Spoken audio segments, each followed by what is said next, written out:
In June last year, something unusual happened on Australia's music charts. A 37-year-old song hit number one.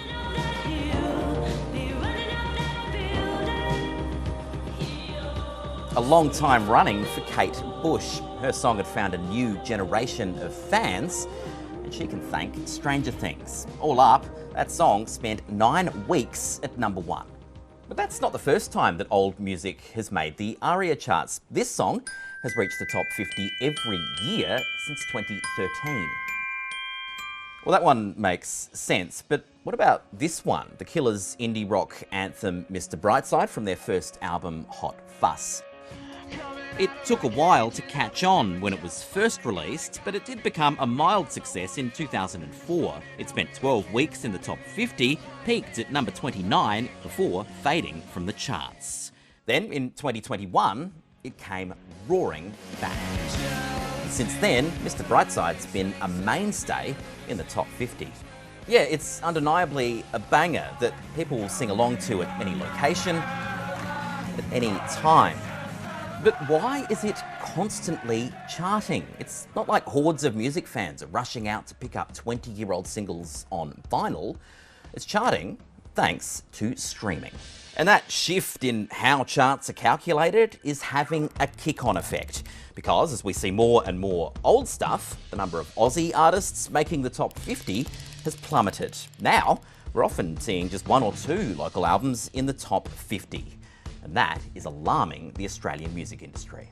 We're in a really dire place right now, and none of us actually know the solution. In fact, there are now routinely more albums by Taylor Swift in the top 50 than all Australian albums combined. What used to work to find an audience is not working right now, and we're trying to work out how to fix that. So are we just listening to less Australian music or other charts, just like those number ones, stuck in the past? This isn't about what music's worthy of being number one, it's about the numbers, because some in the industry are worried that local acts simply can't afford for this to go on. So let's talk about that chart of the charts again. It shows you how many Australian albums were in the top 50 each week, right back to 1988. The high watermarks probably here, late 2016. And this week was the last time 22 Australian acts made the album chart at once. But since then, it's been dire straits. One of that handful of Australian acts to get a number one album so far this year is Brisbane band Correspondent. They're now touring the US. Hi Tim, thanks so much for having a chat with us. My pleasure. How's Texas treating Correspondent? It's been very hot, but yeah, the shows have all been an amazing vibe. The band's latest album launched straight to number one.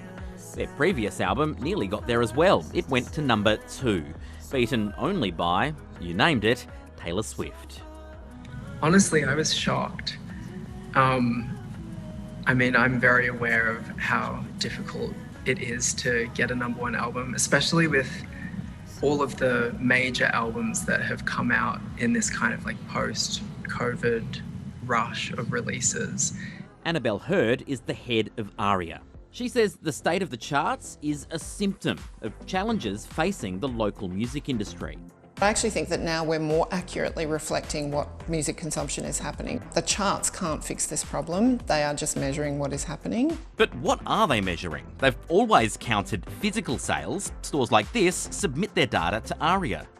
Business is great. We're selling a lot more LPs than we were 10 years ago, and CDs are still a strong seller for us, but Aussie music is still popular and selling. But most of us now listen to music online, so ARIA also counts streams by Australians across digital platforms, after converting them to an equivalent number of sales. The conversion rate changes regularly, but right now, ARIA says a sale is worth the same as about 170 streams on a paid service, or 420 streams on an ad-supported service. Streaming is absolutely the bulk of listening in Australia these days, yeah. When you combine digital downloads with streaming, it's up around 90–95%. And that's changed what the charts actually mean. Look back at this and take a look here at May 2017. That's when streaming services were included in the albums chart for the first time.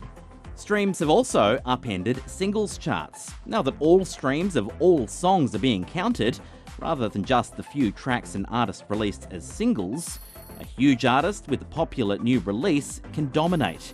Like the week, Kanye West occupied 19 spots in the top 50. So the charts are this blend of sales and streams, and both of them matter. Cub Sport was helped to #1 by a really successful campaign of pre-orders. They all get counted in launch week. And they might not have got there without those physical sales, because the following week, Cub Sport had fallen straight out of the charts.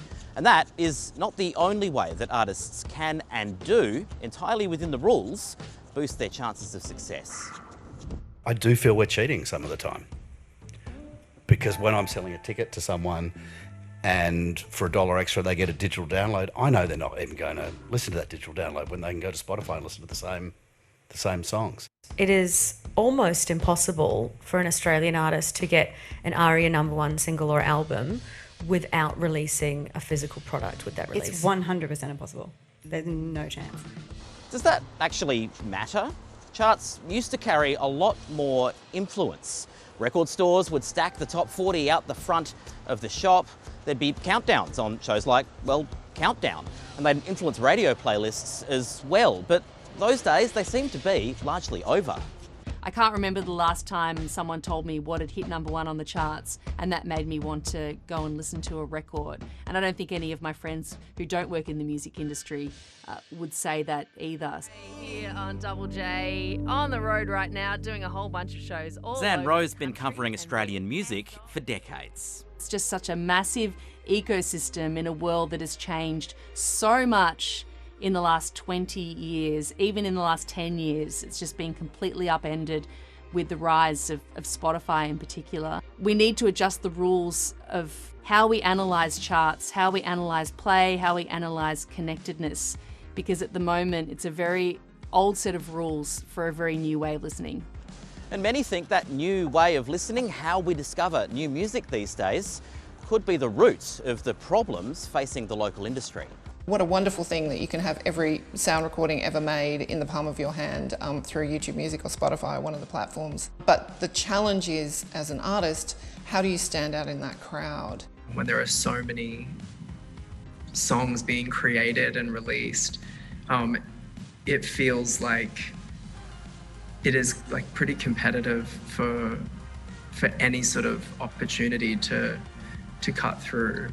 Aria says it's also that the streaming era has changed who we listen to. A stat that I heard the other day was that 80% of music discovery is of old music.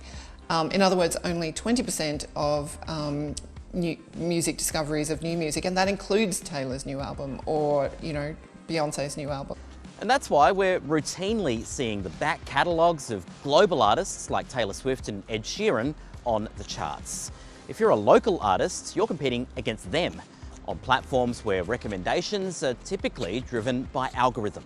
I know that many artists get really excited when they're added to key Spotify playlists or Apple playlists. These are the branded playlists that push these songs to the top and really help the algorithm, because that does get that visibility that they so sorely need. But it's incredibly hard when you have, an algorithm that will just tip you into all these classics.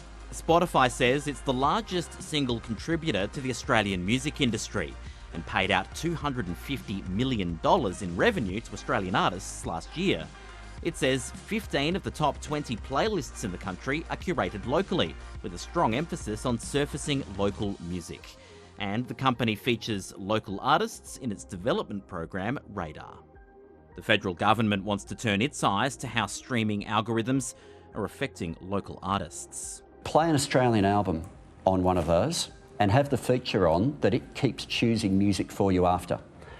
And by the third or fourth song, if you haven't gone to North America in the choices it's taken to you to, then you're getting a different experience to what I get.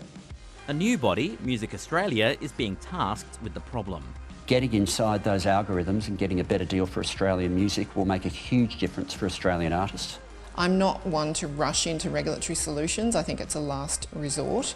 But what we really want to do urgently is to get around the table, have a look at what's happening, you know, get as much data as we possibly can to see what we could do to move the dial, to get more people listening to local music.